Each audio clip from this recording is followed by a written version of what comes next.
15 अगस्त 2016 आजादी का एक और नया सूर्योदय। 70 वर्षों से गतिमान आजादी, फिर भी सर्व खुशहाली की मंजिल दूर है। विवेकानंद जी के वो शब्द कि उठो जागो चलते रहो जब तक लक्ष्य प्राप्त ना हो जाए, आज इनको क्रियान्वित करने की जरूरत है। अनेकता में एकता के गीत गाने की नहीं, बल्कि एक हो जाने की जरूरत है। देश पर मरने से ज्यादा देश के लिए जीने की जरूरत है।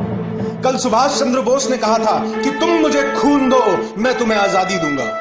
आज होते तो कहते कि तुम मेहनत का पसीना बहाओ, मैं तुम्हें खुशहाली दूंगा। कुछ पाने की लड़ाई अपनी ही दरो दीवार को खोद कर नहीं लड़ी जाती, बल्कि दरो दीवार पर डट कर लड़ी जाती है। आज जब हम अपनी आजादी का जश्न मना रहे हैं, तो सिर्फ उनकी बदौलत जो आज भी सरहदों पर तैनात हैं, और वो अपने सीने पर गोली खाने को भी तैयार हैं। किस लिए? सिर्फ इसलिए कि हम सब सुकून से होली, दिवाली और ईद मना सके। सरहद पर तैनात उस सिपाही को राखी पर अपनी बहन की याद नहीं आती होगी?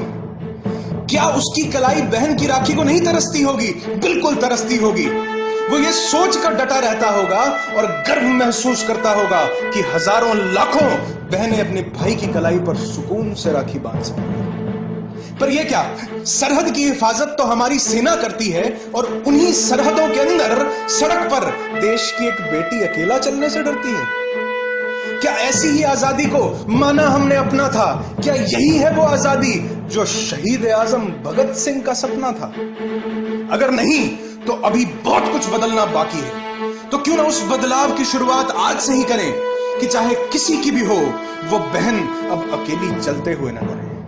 चलो कुछ ऐसा जहां बनाएं कि जिसे देखकर बिस्मिल राजगुरु और सुखदेव भी फरमाएं कि जिस वतन को हमने तुम्हारे हवाले किया था, आज हमें उस वतन पर नाज है, क्योंकि वो सब यही हैं। किसी ने ठीक ही कहा है कि हम बदलते हैं तो निजाम बदल जाते हैं, कई मंजिलों के अंजाम बदल जाते हैं। और कौन कहता है कि भगत सिंह पैदा नहीं होते? अरे पैदा होते हैं, बस नाम बदल जाते हैं। डॉक्टर एपीजे अब्दुल कलाम, हनुमंथप्पा, भगत सिंह जैसे लोग बार बार इस धरा पर आते रहेंगे, कभी मुस्लिम तो कभी हिंदू, कभी सिख बनकर इस वतन के लिए अपना फर्ज निभाते रहेंगे। इस देश की